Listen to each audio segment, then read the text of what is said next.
Hello friends, నేను అందంగా ఉంటాను. చాలా ఫన్నీగా ఉంది కదా. ఏమో తెలీదు, మీరు చెప్పండి. నేను అందంగా ఉంటానా? ఓకే, పర్లేదు. పోనీ మీరు అందంగా ఉంటారా?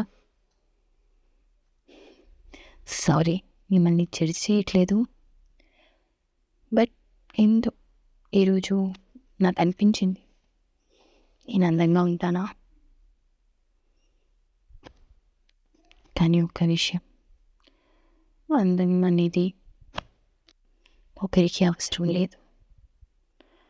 అదే అందరికీ వాళ్ళ వాళ్ళ జడ్జిమెంట్స్ ఉంటాయి. అంతేకాని మనల్ని ఒకరు ఫింగర్ చేసి చూపిస్తే అది మనకి చాలా యాక్టింగ్గా ఉంటుంది. అసలు అందం అంటే ఏంటి? అది రూపమా, అందమా, అలంకరణ కాదు కదా.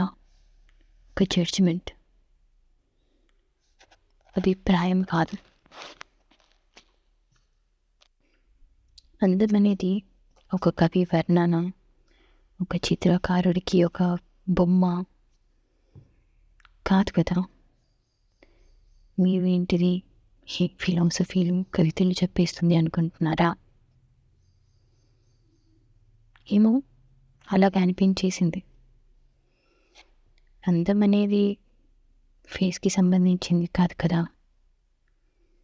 అందం అంటే గుణం. నన్ను ఎవరైనా నువ్వు అందంగా ఉన్నావు అంటే ఎందుకో ఇబ్బంది పెడతాను, నాకు నచ్చదు. నువ్వు కష్టపడే తత్వం ఉంది నీకు ధైర్యం ఎక్కువ, నీకు మంచి మనసు ఉంది, నీ గుణం చాలా మంచిది, నువ్వు తెలియని దానివి.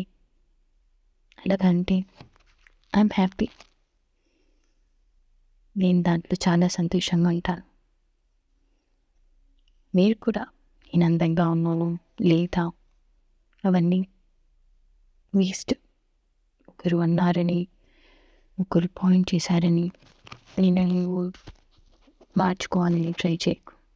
నువ్వు ఎలా ఉన్నావో అలాగే చాలా బాగుంటావు. Just be happy. నువ్వు నవ్వితే చాలా చాలా బాగుంటావు.